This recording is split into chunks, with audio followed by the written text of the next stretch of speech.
తేనెతో దాహము తీర్చదే నాడు పెళ్ళి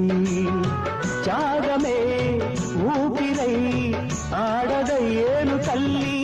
కామానికి దాసోహం కారాదే సంసారం కాచుకో భర్తనే కంటి పాపాయిగా నేర్చుకో ప్రేమనే సంటి పాపాయిగా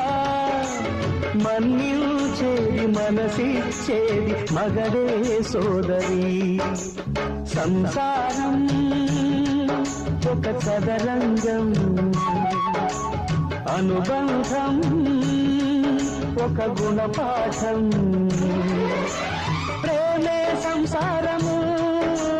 ప్రేమే వేదాంతము వయసు కాదు వాంఛ కాదు మనసే జీవితం